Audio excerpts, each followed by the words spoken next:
Здесь скорость поменьше, но сил надо много. Совсем не для слабых эта дорога. По улицам Камрата остановлено движение транспорта, а по шоссейным дорогам передвигаются только велосипедисты. Такая возможность представилась любителям велоспорта 8 мая. В ежегодном веломарафоне могли принять участие все желающие, однако большинством из них стали подростки. Старт марафону был дан начальником Главного управления молодежи и спорта Гагаузии. Как отметил Максим Болгар, в этом году проведение веломарафона приурочено к празднованию Дня Победы. Веломарафон уже в 3-й год подряд у нас проводится в Гагаузии, в Камрате.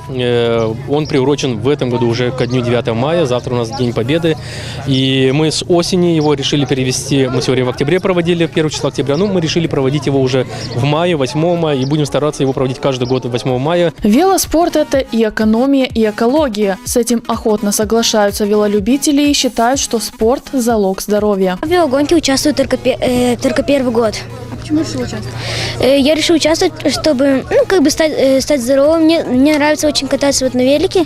Вот это вот занятие я очень люблю. Потому что интересно, я думаю, будет очень весело.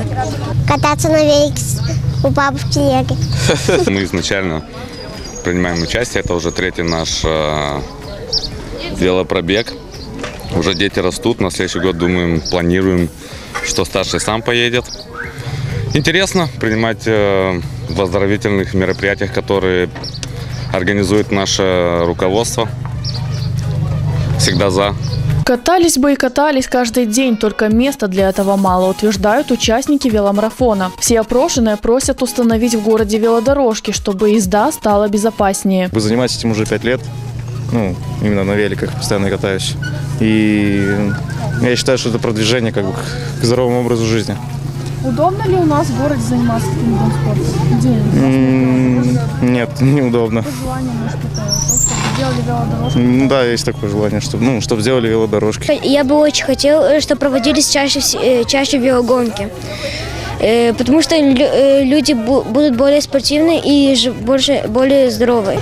Я бы хотела, чтобы каждый год были такие велогонки, и чтобы люди приходили сюда и участвовали в этих гонках. Чтобы была безопасность для детей, чтобы могли спортом заниматься в любое время. Катались себе спокойно. По словам начальника управления по делам молодежи и спорта, создание велодорожек в городе хоть и не является первоначальной задачей, но Примария в этом вопросе делает определенные шаги. У нас есть много первоочередных проблем в городе, поэтому я думаю, что получится, и велодорожки в скором времени у нас появятся в Камрате, по крайней мере, потому что примар Камрата этому вопросу уделяет большое внимание. И в настоящее время находится Примария в поиске партнеров, которые бы оказали содействие для того, чтобы, как и в столице, в Кишиневе, чтобы появились велодорожки. Всего в веломарафоне в Камрате приняли участие около 200 любителей велоспорта. Самый молодой участник марафона получил в подарок велосипед. Приехав к финишу, участники марафона не разошлись. Они растянули Георгиевскую ленточку длиною в 365 метров. Принять участие в праздничной акции стремился каждый. Такое патриотическое красочное зрелище собрало восторженные взгляды всех прохожих. Кто-то просто с интересом наблюдал за процессом. Другие спешили достать мобильные телефоны, чтобы успеть запечатлеть момент.